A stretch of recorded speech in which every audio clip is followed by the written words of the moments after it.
Whether you're brand new to Valorant or stuck in low elo or even some of the higher ranks like Diamond or Ascendant, I think you'll be able to take something away from today's video where I'll be going over all of the basics in Valorant from aim to strategy and even what agents you should play. So let's get right into it. First, I want to talk about aim since it's the most important thing in Valorant, and to aim, you're going to want to get a good crosshair. For that, I'm going to recommend the TENS crosshair to start out with. I'll show the code on screen now if you want to use it, and here's what it looks like. This is personal preference for the most part, so feel free to use whatever crosshair you want, but this one's really simple, so I suggest using it instead of one of the default ones. Sensitivity, however, is a little trickier to figure out though. For sensitivity, I'd recommend 0.175 cents at 1600 DPI, 0.35 at 800, or 0.7 at 400. This is the average pro player sensitivity, so this is going to be a good benchmark starting point so that you can work with it to figure out your own perfect and optimal sensitivity. And if you don't know how to figure out your own DPI, download the software for whatever mouse you're currently using and it should be in there. Something else you should probably download is the sponsor of today's video, Raa. Raa is a Radiant level AI sidekick that will provide pro strategies, lineups, and setups as visuals in real time in game for you. Raa, can you show me a lineup for default from Snowman?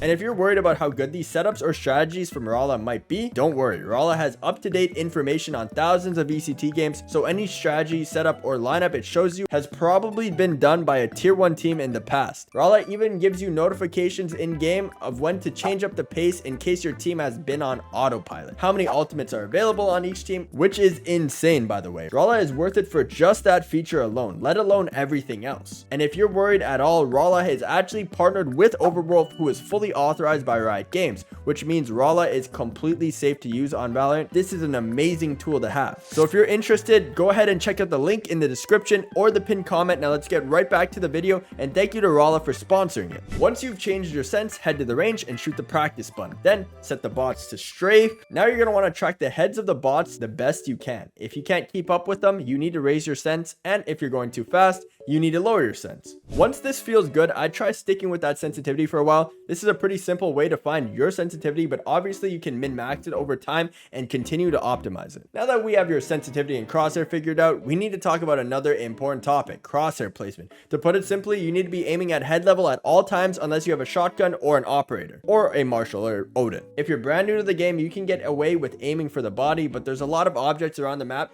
you can use to keep your crosshair at head level, such as these green Radianite boxes on Ascent. They are all the same level as the head level. And as a side note, try not to hold angles directly at the corner. You're not going to hit this unless you're literally prime 10s, so you should hold a little bit wider to compensate for your reaction time. Exactly how far you need to hold should come naturally over time, but I'd recommend holding about this far from an angle to start until you know for yourself. Something else to remember is that movement is always going to kill your accuracy. You should never be moving when you're shooting at an enemy outside of some niche situations. But if you're newer, I'd make it a habit to not run and gun at all to build up the good habit. Those are some of the basics of crosshair placement. Now let's talk about actually shooting your gun. When should you burst, tap, or spray? Most players, including people in Immortal or higher, spray more often than they honestly should. I'd only recommend spraying at very close to medium ranges. If you spray at mid-range or even further, it's kind of easy to lose control, even for some of the best players in the game. So at close range, spraying is going to be fine, but you shouldn't really do it past a short to medium range, since it's going to be easier to maintain control with a tap or burst at that range. And if you're in a gunfight at mid-range, you want to be taking advantage of bursting. There are times where spraying can be okay as well, but bursting is considered good gunfight hygiene, especially when combined with good movement. This is commonly referred to as burst strafing. Burst strafing is when you start moving side to side with A and D and shooting a burst right as you are swapping directions. You are fully accurate during this small period of changing directions, and this is referred to as your dead zone. This usually will take a while to master, but it's really good to start learning early on so that you can build a good habit. 99% of this game is just about building good habits and sticking to them, like crosshair placement, good movement, etc., good utility usage even. Long ranges are a little bit more diverse. You can either burst strafe or tap depending on your playstyle. I personally still use the burst strafe in most fights, even at long range, but strafe tapping can have its advantages as well since it incorporates a bit more movement, but this will vary from player to player and it's more preference. But there's almost never a situation where you should be spraying at a long distance. Now that you know the basics of proper gun hygiene, let's talk about movement a little bit. To understand the basics, you need to understand how movement speed works. The fastest you can move is by holding any of your 4 directional keys on their own. If you're moving diagonally, your movement is cut down by a small margin. So that's why when you burst strafe, like we talked about earlier, you should only be moving with A or D to make yourself a harder target and faster target to hit. You also run faster depending on which weapon you currently have out. You are the fastest with your knife out and the slowest with a gun like the Odin out. So if you're rotating through an area that you know is safe,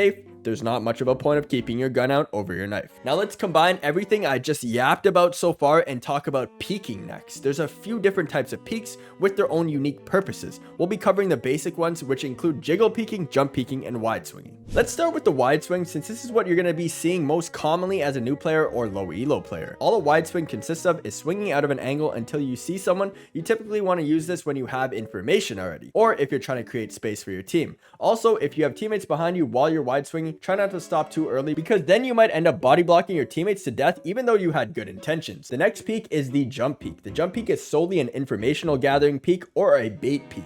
You should use this if you're unsure where the enemy is, or if you think you're being held by an operator. I also wouldn't recommend this peak unless your position is already known. It's also really good in post plants to delay the enemies from defusing. All the jump peak consists of is barely jumping around a corner enough to catch a glimpse of the area you want to peek at. Again, this is pretty useful against ops or for getting info. After that, the most versatile peak in my opinion is the jiggle peak. All this peak consists of is barely peeking your shoulder around a corner for information while expecting a fight at the same time. I normally use this to catch a glimpse of someone and directly go into a wide swing after, which makes this kind of a combination of peaks. It's aggressive and informational, but there is a higher risk of dying if you do it wrong. Also, make sure to jiggle as far away from the wall as you can. The closer you are to the wall, the easier you are to kill. That's most of Valorant's base mechanics covered. Now let's talk about the basics of economy. At the start of the game, you're going to receive 800 credits. This will be the pistol round, and you'll want to buy whatever you can here. If you're still confused about what you can buy, you can't go wrong with a classic plus light shields and some utility. After the pistol round, you can earn credits in a lot of ways. For example, each kill you get is worth 200 credits, planting the spike will get everyone 300 credits, and when your team wins a round, you'll get 3,000 credits. But when you lose, your team will only get 1,900 credits. If you lose 2 rounds in a row, you'll receive 2,400, and if you lose 3 rounds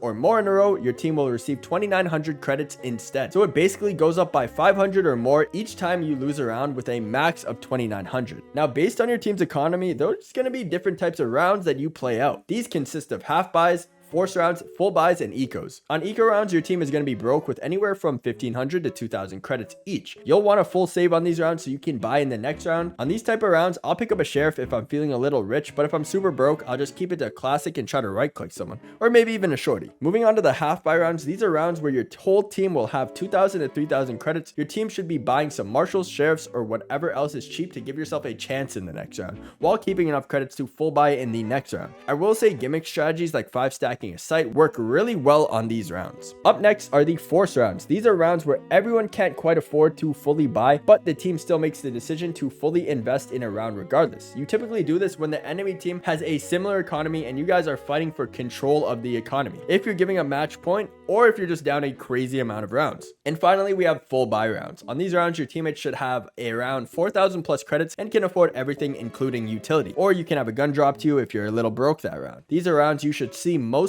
in Valorant. Your priority on these rounds should be either getting a Phantom or Vandal with heavy shields, or even an Odin. I guess an Operator is pretty good too. Anything that you really need for a buy round could just be any of the main rifles, including the Op, Odin. That was a lot of information, so let's talk about something more fun, like what agent to play if you're confused about it. This can seem overwhelming at first since there's a lot of agents in the game, but it's become pretty simple when you cut them into 4 categories of duelists, sentinels, initiators, and controllers. Let's start off with duelists. This role is usually for aggressive type players who want to get into fights. This is going to be the simplest role to get a hang of while being the hardest to master in my opinion. To play duelist at a really high level, you need to know when to be selfless and fearless, which a lot of people don't get the sense of until later on, but this is a good role to start on to get the hang of things, since agents like Phoenix and Reyna are super beginner friendly. Moving on, sentinels are pretty much the opposites of duelists. The role is to be a player looking for a more passive role in the team and rely on their utility rather than their aim. Sentinels can be a pretty big brain role, but I find it boring at times unless you're playing like Chamber Ember or Sage, I recommend trying Sentinel to anyone who isn't sure what they want to play, just because of how easily you can have impact with a Sentinel just playing off your utility. Keep in mind though that for higher level players, the Cypher setups and the Killjoy setups are going to be quite hard to learn, and you're going to need to put some time into perfecting these setups. But overall, it is a pretty easy class. After that, we got Initiators. This is going to be the hardest role to learn starting out, in my opinion. To have good impact on Initiator, you need to be really good with your util and your comms. So if you aren't big into either of those, this role probably isn't for you. But if you are the playmaker on your team, you can definitely fulfill the desire playing Initiators. And agents like Fade, Gecko, and Teho are super new player friendly, but make sure your comms are on point and let your team know what you're planning on doing with your utility. Controllers are where things start to become a little bit more of a mixed bag between aggressive and passive playstyles though. I'd say typically controllers have a passive playstyle, but if you play an agent like Clove, you really like to be in the action, and you need to be. I'd also recommend controller to players who want to make the right plays for their team, like properly throwing the smokes and playing rounds by the numbers. Since you're going to be alive in most post plants or retake situations, you're going to want to be a player that excels at these things. Once you've figured out what role you want to play, I'd recommend just playing all the agents in that role till you find one that really suits you, and even trying multiple roles to find a few agents you like, because you can't really play the same agent every game if you want to win.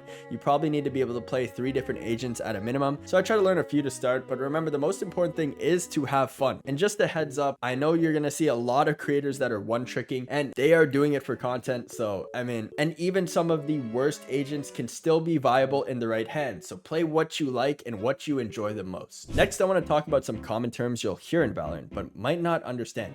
A default is basically spreading around the map on attack and looking for gaps in the enemy team's defense, to put it as simply as possible. Next up is lineups. All this means is somebody has practiced throwing a piece of utility at a certain spot for it to land somewhere specific. This is usually used with mollies, like the brimstone molly. So if a teammate says I'm playing lineups, that means that they have a molly lineup to stall the bomb defusal. After that, we have the spawn callouts. Oftentimes you'll hear T spawn, which refers to attacker spawn, or CT spawn, which refers to defender spawn, since a lot of people played CS before Valorant. Now that you guys understand the basics, let's get you on an aim routine to keep you guys improving at the game while you play. Now I know everyone doesn't have time for a long routine, especially people who play casually, so I'll keep this one short and sweet. If you plan on playing competitive, you should head to the range, turn on the practice bots, and practice burst strafing while maintaining some good crosshair placements on the bots until you're feeling good with your aim. Once you're warm, go into a deathmatch, team deathmatch, whatever, before queuing rank. This is usually what I do for a quick warm up or routine, since I don't want to spend an hour aim training, but I want to be warm and ready to play. Something I do while in the deathmatch though is practice peeking and angle holding while I play. The main thing while you're in deathmatch is to be conscious of the decisions you're making while trying to build your good habits. If you play mindlessly in deathmatch, you won't learn much, so keep a goal in mind while you're playing to try to get better at counter strafing or angle holding or crosshair placement.